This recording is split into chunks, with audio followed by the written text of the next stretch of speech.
Olá a todos, bem-vindos a mais uma videoaula que tem por título A Química da Vida e em específico trataremos sobre as proteínas, vitaminas e ácidos nucleicos, dando continuidade à aula anterior.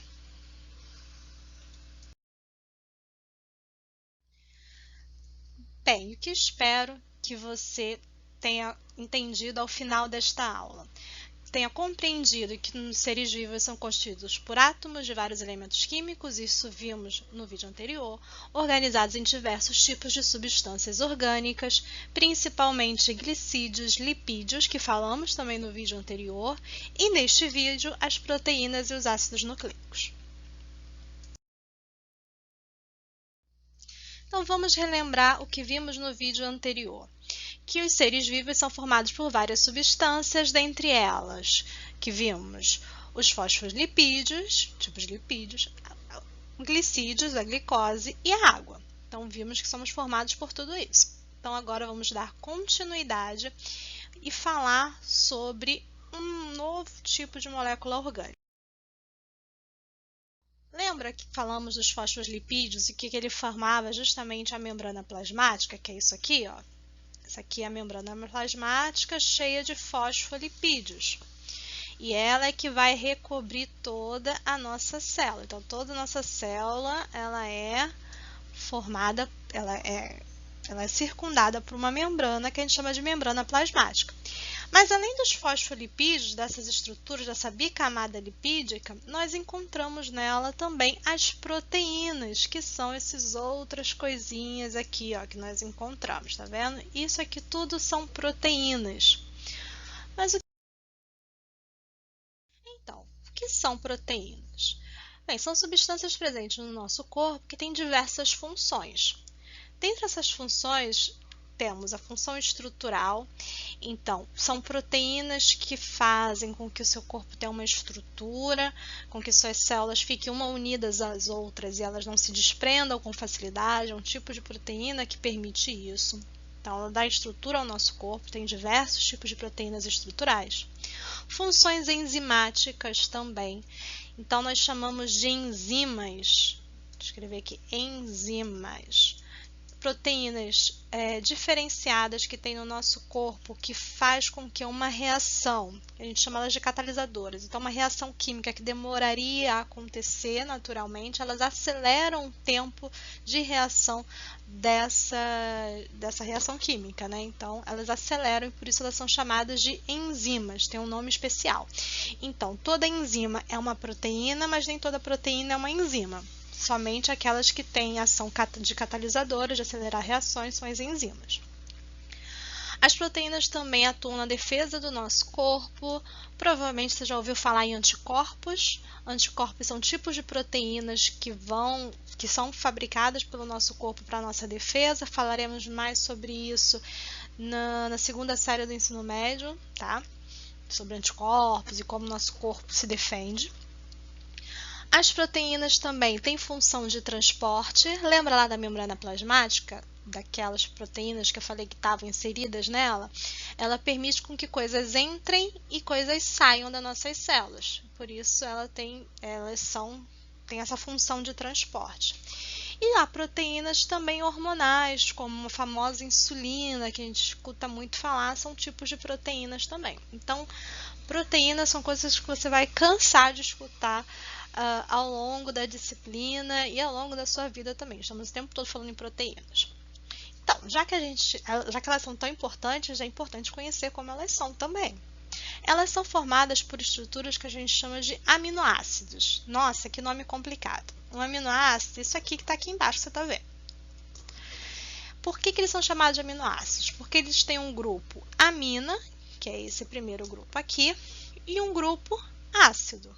Por isso, ele é um aminoácido. A gente junta esses dois nomes. E existem hoje 20 aminoácidos diferentes. Conhecemos hoje 20 tipos de aminoácidos. E o que faz o aminoácido ser diferente? É esse grupamento aqui, que a gente chama de grupo R, que é o radical do aminoácido.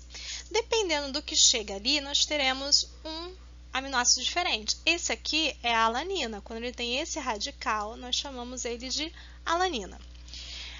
Esses são os 20 aminoácidos que existem. Dentre esses grupos, dentre todos esses 20 aminoácidos, nós temos um grupo chamado de aminoácidos essenciais, que são esses aqui, ó, que estão em amarelinho. 1, 2, 3, 4, 5, 6, 7, 8, 9. Então, 9 desses 20 aminoácidos são essenciais. O que quer dizer que eles são essenciais? O nosso corpo ele consegue produzir todos os outros aminoácidos, menos os essenciais. A gente só adquire eles na alimentação. E por isso é importante ter uma alimentação variada, não só por causa disso, mas veremos outras coisas mais também. Então, esses que a gente precisa obter na alimentação são chamados de aminoácidos essenciais. No caso, nós animais. Porque as plantas elas conseguem produzir os 20 tipos diferentes de aminoácidos e por isso elas não precisam ter uma dieta que a gente chama de heterotrófica, comer outros seres. Mas vamos falar mais sobre isso posteriormente. As plantas conseguem fabricar todos os aminoácidos que elas necessitam.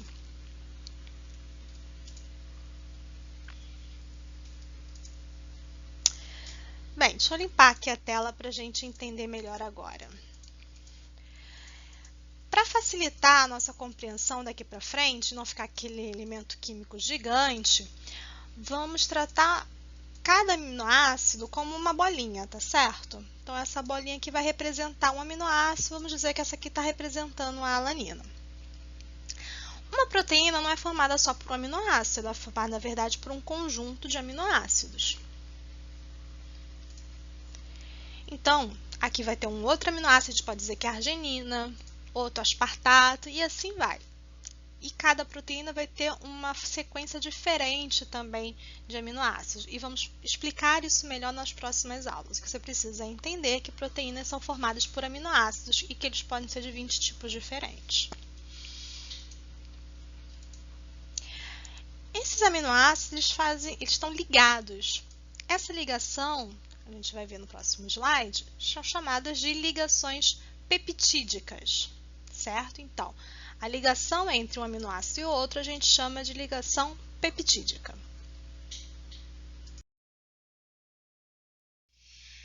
Essa estrutura de ligação peptídica, dessas ligações aqui entre eles, é a estrutura primária que a gente chama da proteína. Pensem como se fosse um colar de contas. Então, uma proteína, a estrutura primária dessa proteína são essas bolinhas ligadinhas, igual um colar de contas, certo?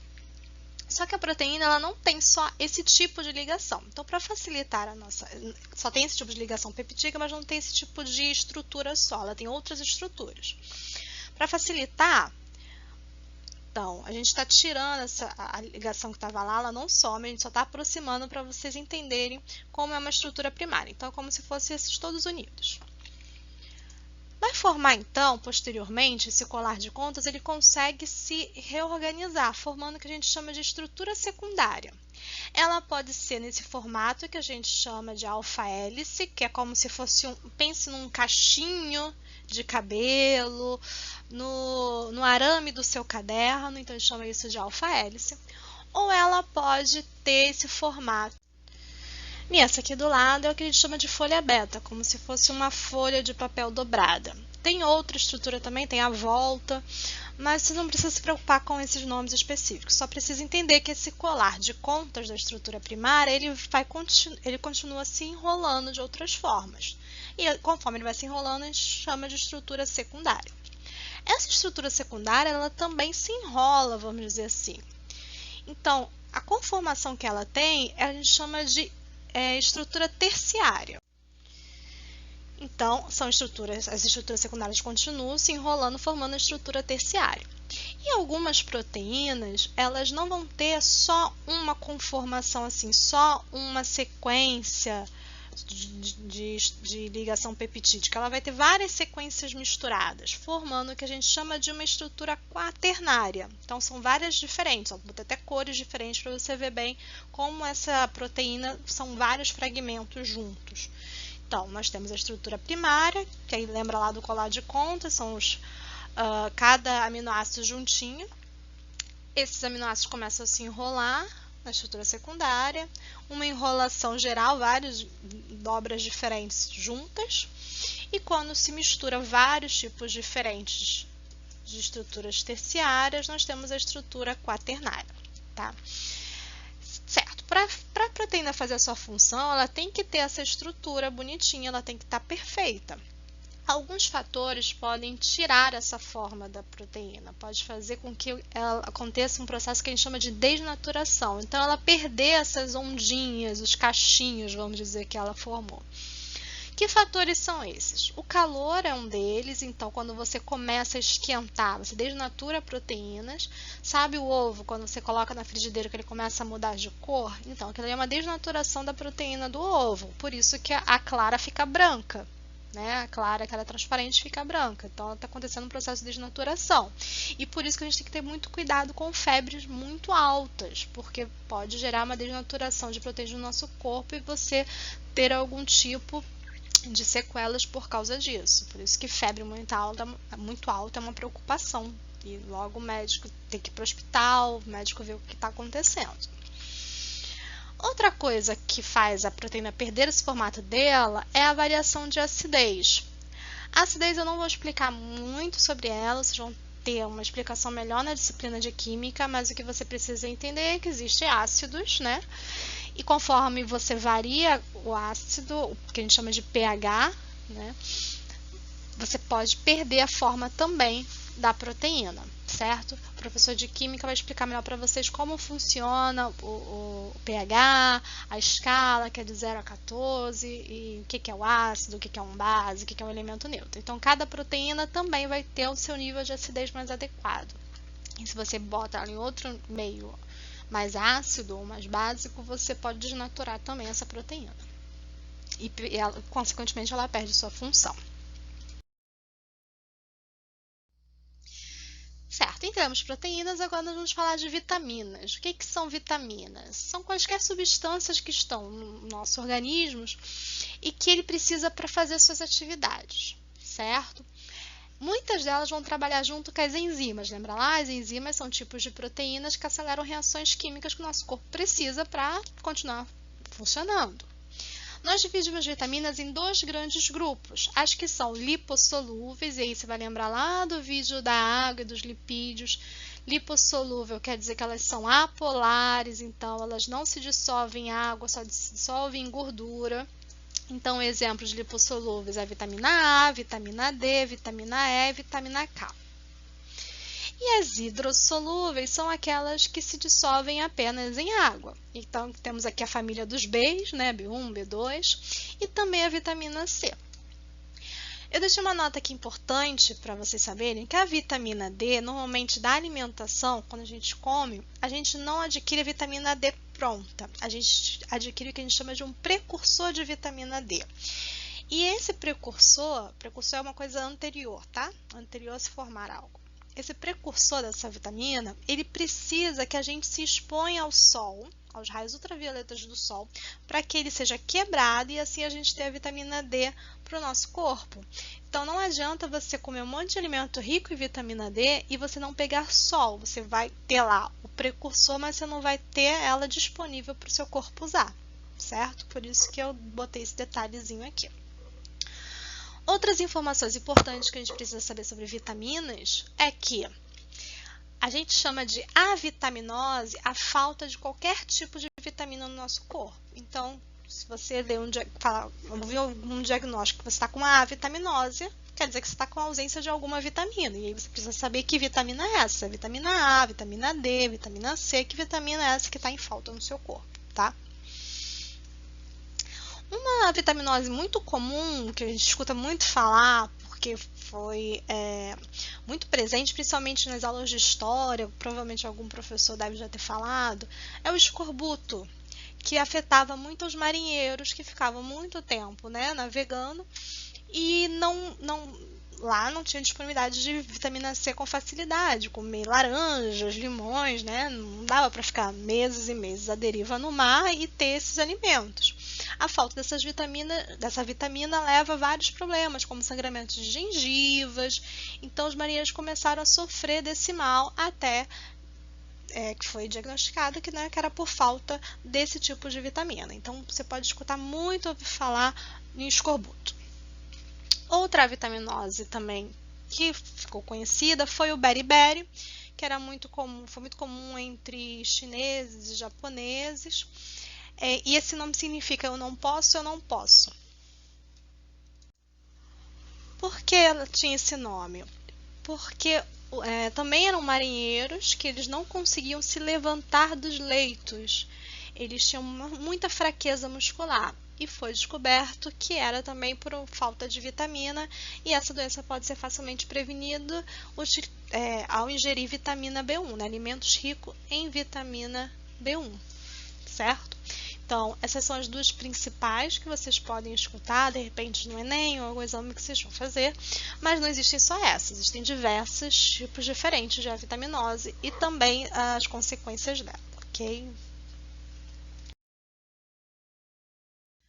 E o último que vamos falar sobre a química da vida são os ácidos nucleicos. Eles receberam esse nome porque vimos que existiam ácidos na estrutura deles. Mas calma, não vai sair correndo ninguém. Já vocês vão entender que ácidos são esses. E são muito estudados porque são eles que carregam os genes da herança biológica. Ou seja, aquelas características que são passadas de pais para filhos estão presentes justamente nos genes que estão nos ácidos nucleicos. E não falamos diretamente em DNA porque existem dois grupos de ácidos nucleicos, o DNA e o RNA, que nós vamos conhecer em mais detalhes na aula de hoje e nas nossas próximas aulas também. Tem bastante coisa para falar sobre ácidos nucleicos. O DNA significa ácido desoxirribonucleico. Ele tem essa sigla DNA do inglês. Em português seria ADN, certo? O RNA é o ácido ribonucleico, que também é a mesma coisa, RNA da sigla em inglês, que é a mais comum utilizada, mas em português seria ARN, tá certo? Onde estão esses ácidos nucleicos? Onde estão esses elementos? Bem, o DNA, ele está dentro do núcleo das nossas células, e ele tem essa estrutura aqui, ó, helicoidal, com duas fitas que a gente chama, tá vendo? Ó, tem duas estruturas, duas fitas que elas trançam entre elas, né? Elas dobram entre elas. Já o RNA, ele está em vários lugares da nossa célula. Ele é produzido muitas vezes dentro do núcleo e consegue deixar o núcleo e chegar ao citoplasma, quando a gente fala de RNA mensageiro. Mas não se preocupe, tem 3 tipos de RNA diferentes, vamos falar sobre cada um deles mais à frente. Mas o que você precisa entender é que enquanto o DNA não sai do núcleo, o RNA ele consegue deixar o núcleo e ir para o citoplasma. Essa é a estrutura do RNA, que diferente do DNA, ele tem apenas uma fita que a gente fala, ele só tem um lado, tá vendo? Enquanto o DNA tem 2 fitas, o RNA só tem uma fita. E eles são formados por um glicídio, um ácido fosfórico e uma base nitrogenada. A essa estrutura desses 3 componentes nós chamamos de nucleotídeo. Então vamos ver o que é um nucleotídeo agora. Bem, então aqui está dando um zoom em cada estruturinha aqui, ó, do DNA, seria um pedacinho desse aqui, certo? Um pedacinho também do RNA aqui, tá? Então, estou olhando para um nucleotídeo. Esse nucleotídeo, então, essa parte aqui é o ácido fosfórico, lembra? O nome dele é DNA, né? Ácido desoxirribonucleico. Ácido, dessa parte aqui do ácido fosfórico. A desoxirribose é um tipo de açúcar, que é essa estrutura aqui, por isso que é um ácido desoxirribonucleico, tá? E ele vai ter uma base nitrogenada. No caso do DNA, existem 4 possíveis bases nitrogenadas. Pode ser uma adenina, pode ser uma timina, uma citosina ou uma guanina. Para facilitar a vida, a gente fala a primeira letra de cada uma delas, A, C, A, T, C, G, que é mais fácil para a gente saber. E aí você tem que ter uma atenção, porque quando a gente fala de RNA, ele também vai ter um ácido, só que é o ácido fosfórico, assim como o do DNA, mas o açúcar não é uma desoxirribose, é uma ribose, por isso que ele é um ácido ribonucleico, enquanto o DNA é desoxirribonucleico. E outra atenção que a gente tem que ter também é na base nitrogenada. Preste atenção, o RNA ele também tem uma adenina, ele também pode ter uma citosina e uma guanina. Porém, um RNA nunca terá uma timina. Ela é substituída pela uracila, tá? E isso é uma coisa que a gente tem que ter muita atenção. Quando a gente está falando de RNA, teremos uracila. Quando estamos falando de DNA, teremos timina, tá? Mais à frente a gente vai ver como isso é importante. Por enquanto, a gente só está tendo noção da estrutura dele.